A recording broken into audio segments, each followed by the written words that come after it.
नमस्कार, मी सीमा. घरात शिळा भात उरला की काय करायचं प्रश्नच पडतो ना. तोच तो फोडणीचा भात पण सारखा सारखा नको वाटतो.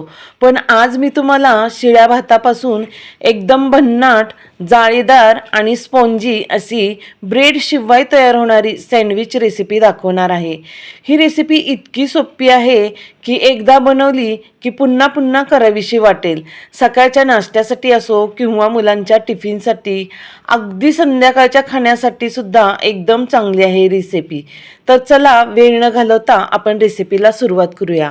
इथं मी 1 वाटी रवा घेतला आहे. रवा लहान असो किंवा मोठा असो तरीही चालेल. रवा स्वच्छ चाळून घ्यायचा. त्याच सेम वाटीने मी 1 वाटी दही घेतलेलं आहे.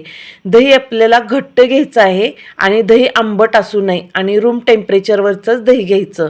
त्याच्यात मी चवीनुसार मीठ घातलेलं आहे आणि अर्धी वाटी, त्याच वाटीने अर्धी वाटी पाणी घातलेलं आहे. आता हे चांगलं व्यवस्थित एकसारखं फेटून घ्यायचं एकाच दिशेने, म्हणजे दह्याच्या सगळ्या गुठळ्या मोडल्या जातात. तर बघा, ह्याच्यात एक सुद्धा दह्याची गुठळी राहिलेली नाहीये. आता ते आपण साईडला ठेवून देऊया 10 मिनिटासाठी रेस्टला. आता हा रात्रीचा शिळा राहिलेला भात आहे. तर कधी कधी आमच्यात भात मुद्दामहून जास्त केला जातो. तर हा भात आता मी एका वाटीत काढलेला आहे. सेम त्याच वाटीत आपण भात घेतलेला आहे. तर तुम्ही ताज्यासुद्धा भातापासून बनवू शकता. अगदी असं काही नाही, शिळ्या भातापासून बनवा. आता त्याच सेम वाटीने 1 वाटी भात घेतला मी, ज्या वाटीने रवा घेतला, आणि भात आपण मिक्सरला जेवढा होईल तेवढा बारीक करून घ्यायचा. एकदम पण फार असा बारीक होत नाही, पण होईल तेवढा बारीक करून घ्यायचा. आणि 10 मिनटं हे बॅटर साईडला ठेवलं होतं आपण, त्याच्यात मिक्स करून घ्यायचं आहे. सगळं व्यवस्थित छान मिक्स करून घ्यायचं, जेणेकरून आपण नंतर भात घातलाय त्याच्यासुद्धा गुठळ्या राहू नाहीयेत. आणि आता हे आपण 10 मिनिटासाठी साईडला ठेवून देऊयात. तोपर्यंत इकडं मी बटाटे बॉईल करून घेतलेले आहेत. इथं मी 5 बटाटे घेतलेले आहेत. मीडियम आकाराचेच आहेत. बटाटे उकडताना नेहमी त्याच्यात मीठ घालायचं, म्हणजे आतपर्यंत बटाट्याची चव छान लागते आणि आळणीपणा निघून जातो.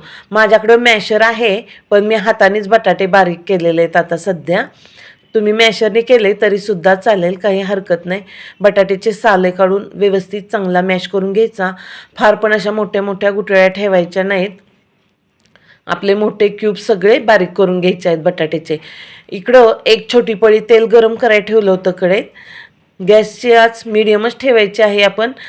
तेल गरम झालं की त्यात पहिल्यांदा मोहरी घालायची. मोहरी छान तडतडली की मग जिरे घालायचे. जिऱ्यांचा कलर थोडासा लालसर झाला की इथं लसूण अद्रकची पेस्ट घालायची आहे आपल्याला. आणि मीडियम आचेवरच हे छान परतून घ्यायचं आहे. गॅसची फ्लेम आपण मोठी ठेवली की लगेच करपून जातं. कढीपत्ता आपल्याला बारीक चिरून घ्यायचा आहे, म्हणजे तोही खाल्ला जातो. कढीपत्तासुद्धा खूप छान लागतो. त्याच्यात अर्धा चमचा छोटा हळद घालायची आहे आणि चवीनुसार थोडंच मीठ घालायचं आहे, कारण आपण बटाट्यात पण आधीच मीठ घातलेलं आहे. लांब पातळ चिरलेला कांदा आहे. इथं मी 2च कांदे चिरून घेतले होते. चांगले लांब आणि पातळ चिरायचे. पातळ चिरले की काय होतं, त्याच्या पाकळ्यासुद्धा निसटतात लगेच पुढचं तोंड काढल्याने आणि लगेचच सॉफ्ट पडतात. ते चांगले परतून घेतले. मऊ होईपर्यंत कांदे परतून घ्यायचे आहेत. नंतर त्याच्यावर मॅश केलेला बटाटा घालायचा आहे आणि भरपूर अशी कोथिंबीर घालायची. आता आपण इथं मिरचीचा वापर केलेला नाही आहे, म्हणून तुमचा कोणता आवडीचा आहे तो गरम मसाला घालायचा. त्याने छान टेस्ट लागते आणि हलकासा असा तिखटपणा असतो. आपण जर हिरवी मिरची बारीक कट करून घातली तर खाताना तोंडात येते, मग घास पोटात जाण्याऐवजी बाहेर निघतो. त्यासाठी इथं आपण गरम मसाल्याचा वापर केला आहे. आता सगळं मॅश करत करत थोड्याफार काय क्यूब होत्या बटाट्याच्या, त्या पण आपण सगळ्या बारीक करून घेतलेल्या आहेत.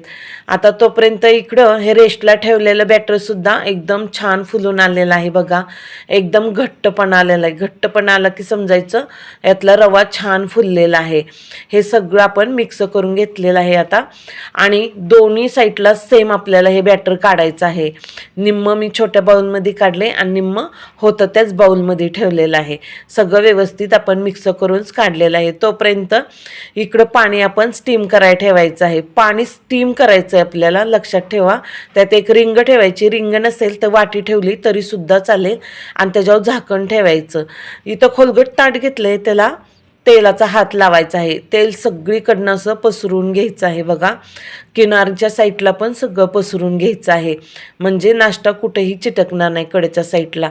आणि हे ताट त्याच्यात ठेवायचं आणि परत आपल्याला झाकण ठेवायचं आहे, म्हणजे छान स्टीम होऊन निघेल पाणी. आता हे 2 बॅटर आपण वेगळे वेगळे केले आहेत निम्मे निम्मे. ते एका बॅटरमध्ये आपण अर्धी इनोची पुडी घालायची आहे, अर्धीच घालायची आणि अगदी थोडं पाणी ओतायचं आहे, जेणेकरून 2-3 पोह्याचे चमचे आणि फटाफट मिक्स करून घ्यायचं एका दिशेने फिरवून. इनो ॲक्टिव्ह आहे तोपर्यंतच तो काम करतो, उशीर झाला की तो डिॲक्टिव्ह होतो, मग आपली रेसिपी व्यवस्थित होत नाही. तोपर्यंत इथं पाणी छान स्टीम झालेलं आहे.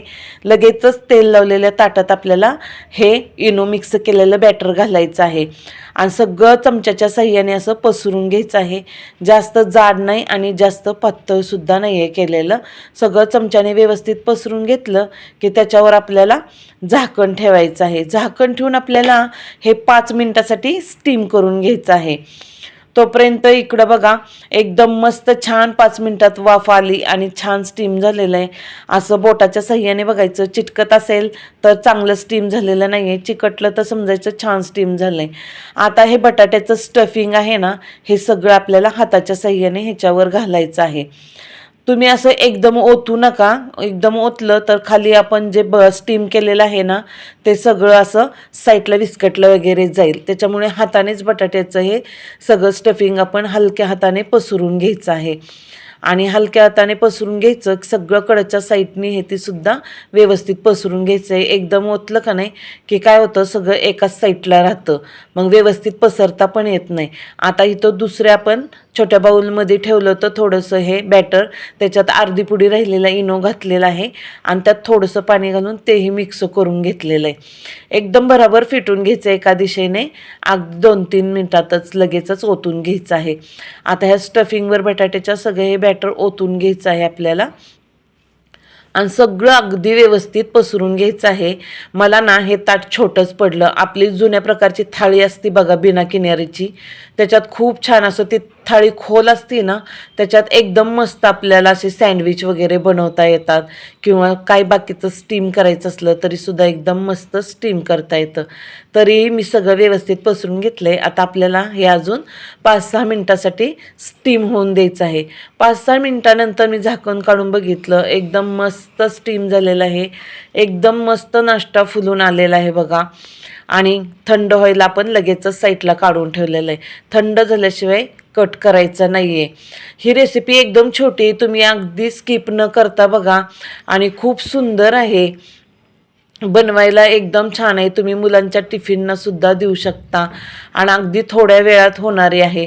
आता मी इथं पिझ्झा कटरने कट केलेलं आहे. तुम्हाला चाकूने वगैरे कट करायचं असलं करा आणि कोणत्या आकारात कट करायचं आहे त्यांनी केलं तरी चालेल.